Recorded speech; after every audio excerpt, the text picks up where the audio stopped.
Muri yeZimbabwe tinokuchingamidzai zvekare kune chimwe chirongwa pano paZim Facebook Secrets and Confessions. Kuri sei kwose kwamungava muri kumativi mana enyika. Tadzoka zvekare nemamwe mamessages.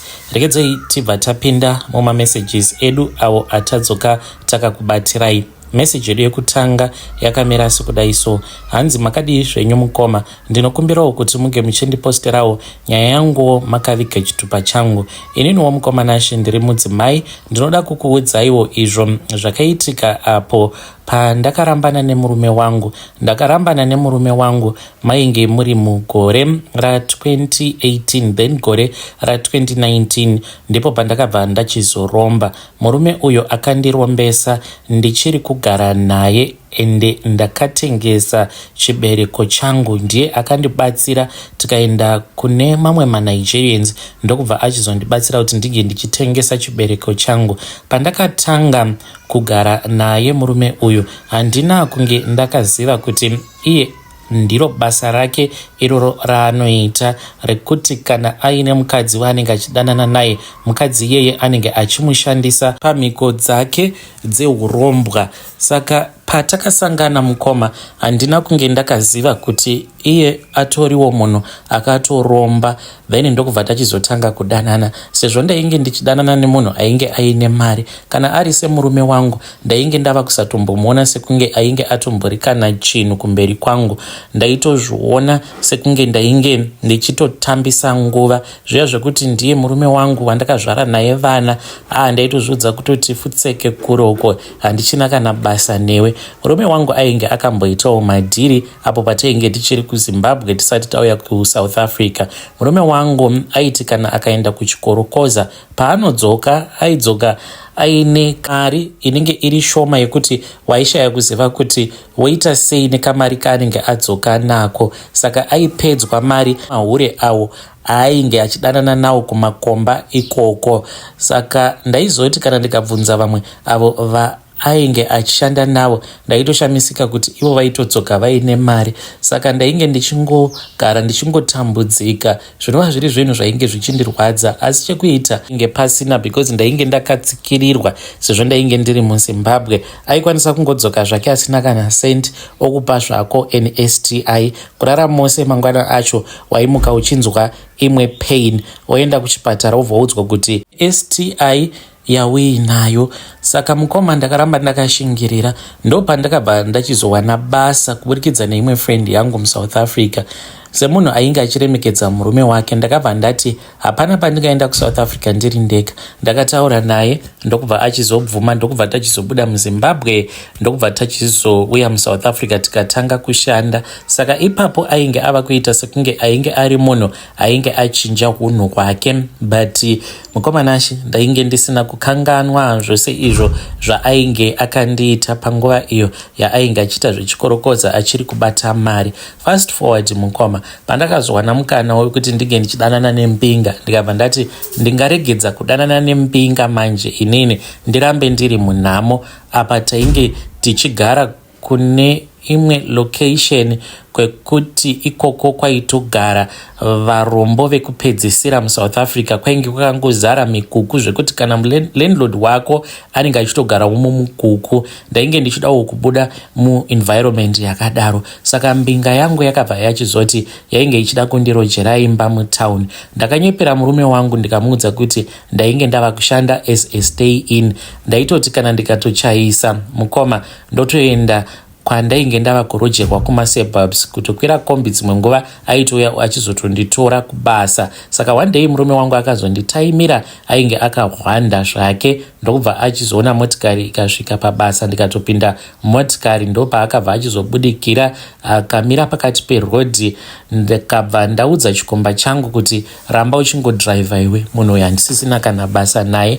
Akatanga kuchema kanditi ainge achida kunwa mushonga wemakonzo. Ndikati inwa, ndinongosara ndichingonakirwa, handichinei newe. Do you still remember kuti paya wainge uchindihurira iwewe nemahure ekumazowe uchindipa maSTI, ende ndaiti kana ndikataura newe dzimwe nguva waitondirova uchinditi STI yacho yabva kupi, but yet ndiwe waibva kuchikorokoza uine zvirwere zvepabonde. saka ndakazotanga kugara nembinga yangu apa ndainge ndatoramba murume kana vanhu kumusha vakamboedza kuda kutigadzirisa but ipapo ndainge ndatova wild. Mbinga yaindibata bo, it was very romantic and aindipa zvose zvandainge ndichinzwa kuda, especially pamari. Akaita kupodza mwoyo wangu nekuda kwekuti aindipa mari yakawanda kwazvo. Saka aiva nedzimwe nguva dzekuti aikwanisa kungobva pamba oregedza kukuudza kuti ari kuenda kupi. Uye zvekare even though ainge aine imba yake, big mansion, but ainge asingadi kuti ndinge ndichigara naye kumansion kwake. Saka ndakazongobatwa nemweya wegodo neshanje ndikabva ndati munhu uyu zvimwe kuda kumba kwake kwaasingadi kuti ndinge ndichipota ndichimushanyira apo pandinenge ndichida, zvimwe kuda anenge atori nemahure ake. Ndakaendako mukomanashi. Zvandakaita ndezvekuti ndakabva ndachizoba maki, ndaba maki ndikabva ndachizoenda ndikanochekesa maspare keys pagedhi. Vainge vava kutondiziva kuti ndainge ndiri girlfriend yake nekuti dzimwe nguva ndaikwanisa kutongoendako apa ndainge ndava nekamotikari kandainge ndakatengerwawo ndichinzi this was your birthday present. Saka ndakabva ndachizoti ndasvika ainge asipo, he had gone to Cape Town on a business trip. Ndikabva ndachizopinda mumba ndikati nhasi ndoda kuona kuti anombonyatsokuita nezvei. Ndakaenda upstairs then ndokubva ndachizopinda mubedroom ndikatanga kuvhura mukoma. Izvo ndichivhura kudaro painge paine dzimwe nzvimbo idzo dzekuti dzainge dzisingatotendedzwe kuti dzinge dzichibatwa nemunhukadzi. Ndakatsvaka everywhere. Saka ndakazoona rimwe draw rainge richiramba kuvhurika ndikatanga kutsvaka makey. Ndakati ndichingonobata makey iwawo ndikanzwa ndatobatiwa pabendekete rangu. Ndakavhunduka ndikaona kuti ainge ari murume uya wandainge ndichidanana naye. Ndikamubvunza kuti iwe ko wazvifambisa sei, because ndabva mukutaura newe wanga uchitoti wava kutopinda mune imwe meeting ende ndanga ndichitoona kutoti wanga uri kuCape Town, ko wazvifambisa sei? Akabva aseka akanditi siyana nazvo zvauroda kuita, handisi kukuchita, tichataura kana ndadzoka. Ndokubva anyangarika. Mukomanashi, I found myself back at the place where he was renting from me. Adzoka mukomanashi ndakamuudza kuti ndainge ndichida kuziva kuti chii chainge chakaitika uye chakatora nzvimbo chimbori chii, kuti ndingasvika pakufenda ndiri mubedroom make then ndobva ndachizomuka ndobva ndaona kuti ndakatorara pakauchi mumba mangu. Akabva achizondiudza kuti aiva nemushonga uyo waainge achishandisa, akanditi mudrowa imomo mawanga uchida kuvhura mune musoro waamai vangu. Mukomanashi, ndakavhunduka paakandiudza zvinhu izvozvo. Ndikabva ndati unonyepa, ndikuda kuti unge uchindiratidza musoro waamai vako. Akanditi hazviite kuti ndige ndichiratidza musoro waamai vangu usati wasimbisiwa hana yako. Sezvo wava kuziva zvose izvi zvawava kuziva, ndoda kuti ndinge ndichizoenda newe kune vanhu vakandibatsira. Ndikati wakabatsirwa nani? Akabva achizondiudza kuti ainge aine mamwe maNigerians awo ainge achidhila nawo. MaNigerians awa anotenga zvibereko zvevanhukadzi kana uri munhurume unotengesa mabhora ako. Ndikati what do you mean kana uchiti wakatengesa mabhora ako, because awa unawo? Akaseka akanditi hapana kana chinhu apa, uchazoona kuti hapana kana chinhu kana maziso ako azovhurwa. Uye zvekare iyo imba inoyi yauri kuona ko kana tichitogara zvedu musango uchazviona hako kana maziso ako avhurika. So takazoenda kumaNigerian, akatanga ataura navo kuda zvakatora vhiki 3 ndopaakabva achizopiwa ansa yekuti zvainge zvichiita kana kuri kunzi ndainge ndichiri kuda kutengesa chibereko changu vainge vachida kundiona. Ndakazoendeswako nechikomba changu. Tasvikako ndakapiwa mucheka wewhite wandakanzi ndige ndichimonera. Apa ndainge ndabvisa zvipfeko zvangu zvose zvemukati ndikabva ndanzi ndige ndichirara pane imwe table yainge yakaita altar. Ndarara patable ipapo. Vakabva vachizovhura mucheka. Vakavhura mucheka zvekuti sikarudzi yangu ndiyo yega yakangosara iri panze. Vainge vaine mazai avainge vakabata. Vakaisa mazai iwawo akaita line. Ndokubva vachizotanga kumagumanisa nechinhu changu one by one vachimaisa mune imwe hari. Vapedza kuita saizvozvo vakauya nemamwe mazai zvekare. Mazai awa mukoma ainge ari 12. 6 vakamaisa ku-right side, 6 vakamaisa ku-left side. Vakatanga kumatora mazai iwawo 1 by 1 vachimadzvanyidzira paguvhu rangu. Vaiti kana vamadzvanyidzira kudaro, mukoma ndainzwa kuti munenge muine chinhu chinenge chapinda muchibereko mangu. Vapedza kuita saizvozvo, mazai iwawo ose ainge aiswa muhari. Hari dziya dziri mbiri dzakazotorwa, ameno kwadzakazoendeswa. Ndakabva ndachizobatwa nehope. Ndakatanga kurota mukoma ndichirwara, ndakaonda, ndakaita kupera apo ndainge ndavakomba. Ndakabva ndachizoona amai vangu. Ndaona amai vakabva vazoti kwandiri, mwana wangu, taraone kuti uri kurwara, kochiko chiri kuitika kwauri mwana wangu. Ndopa vakabva vachizoti vainge vachida kuenda neni kuchipatara. Vakaenda neni kuchipatara, ndokubva ndaona kuti tainge tava mune imwe room. Pandakaona maNigerians ndo pandakatanga kufunga kuti no, ndiri kumba kwemaNigerian man, pane zvanga zvichiitika, but ndainge ndava kusakwanisa kurangarira kuti zvii zvandainge ndichiitwa nemaNigerians avo atainge taenda kunoona nechikomba changu. Apa kuna amai ndainge ndava kungoti mama, pane zvandiri kuitiswa nemukwasha wenyu mutsva, but handicharangariri kuti ari kunditi ndinge ndichiita sei. Mama, I don't think kuti it is safe for you kuti munge muchiramba muri padhuze neni. Dai matsvaka henyu kumwe kwokuti munomboenda mombonogara, kana zvinhu zvava right ndozokudaidzai, because life yenyu iri kuita sekunge iri panjodzi. Mama vangu vakabva vanditi, ndinofa newe, uri mwana wangu iwewe, ndinofa newe, handei kutheatre room. Vari kuti vari kuda kuita operation. Saka ndakabva ndachizoradzikwa pambedha uya wekuti kana uchida kuendeswa kunoitwa operation unoradzikwa pambedha iwoyo. Ndikabva ndachizotanga kupushwa naamai vangu vakandiendesa kutheatre room, uko kwandakaona kuti kwainge kuine mamwe maNigerians avo ainge akandimirira. Vakabva vachizotanga kuvhura dumbu rangu.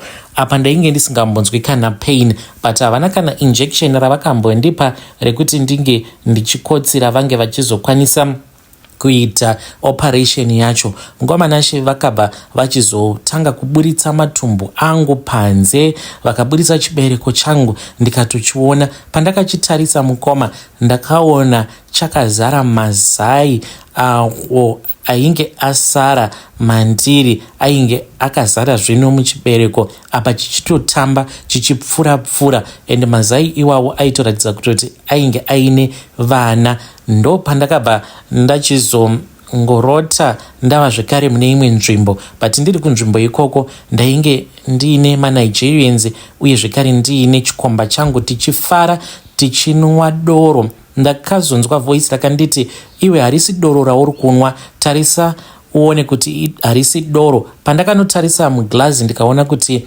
yainge yakaita kunge wine, ndikaona kuti rainge riri ropa. Ndo pandakaona kuti vanhu vose vakabva vachizoshanduka vakaita madhimoni. Vainge vapfekwa nezviso zvemadhimoni, neniwo ndikapfekewawo nechiso cherimwe dhimoni. Ndapfekwa nechiso cherimwe dhimoni kudaro, ndo pandakaona kuti varume vose vainge varipo vakatanga kufamba vachiuya kwandiri, vakabva vachizotanga kurara neni. Vainge vakawanda kuda zvokusvika kuma20 something vakarara neni. Ndo pandakavhunduka. Pandakavhunduka mukoma nashe ndakanzwa pain.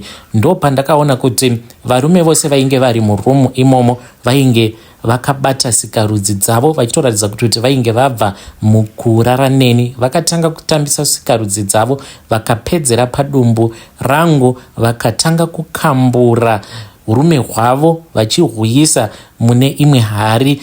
Then ndokubva ndachizonzi ndaifanira kuti ndinge ndichiedza kusimuka, nekuti vainge vachida kuona kuti ndinokwanisa kufamba here. Ndakasimuka, ndainge ndisina kuona kuti ndainge ndachekwa padumbu. Mukoma pandakasimuka ndakanzwa imwe pain isingaite, ndokubva ndadonhera pasi. Vakabva vanditi hausati wasimba. Ndakabva ndachizotorwa ndikaenda ndikanoradzikwa mune imwe room. Saka chikomba changu ndicho chakapiwa mari, chainge chafaniswa kubata mari yacho.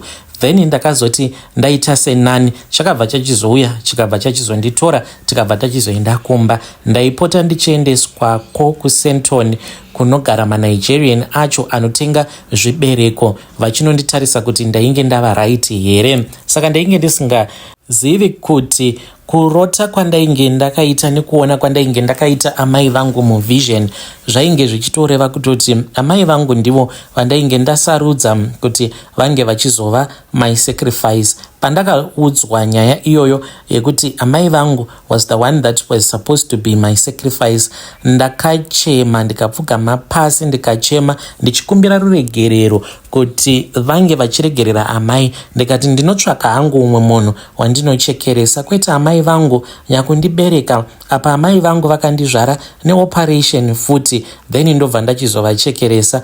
Saka maNigerian iwawo akatotanga kutoseka vachiti look at this one, anofungidzira kuti kuzvarwa kwaakaitwa neoperation that is very painful. Umwe wacho ainge ari mudhara akabva achizoti iwe inini amai vangu vakazvizvarisa vari vega panguva iyo kwakamboita hondo kuNigeria muvhileji mavo, hanzi vainge vaine pamuviri. Saka vakabva vachizotizwa nevanhu vemuvhileji nekuti vainge vasingachakwanisi kana kufamba, vakangosara vakarara, hanzi pfuti dzichirira vainge vachitozvizvarisa vari voga.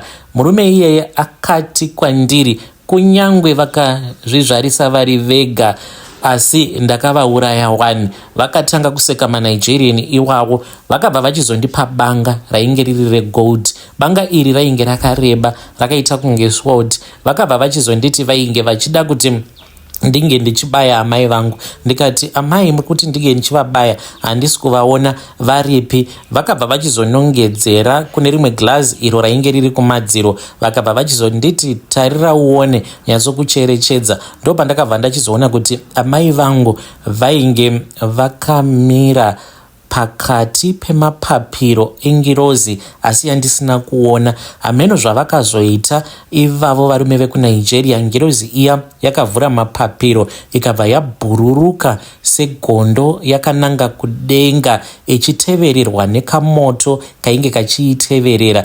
Ndo pandakanzi nekukasika chivabaya, vabaye pamwoyo isati yadzoka. Mukoma ndakabva ndachizoenda painge paine ziglazi iroro, ndikabva ndachizobaya amai vangu pamwoyo.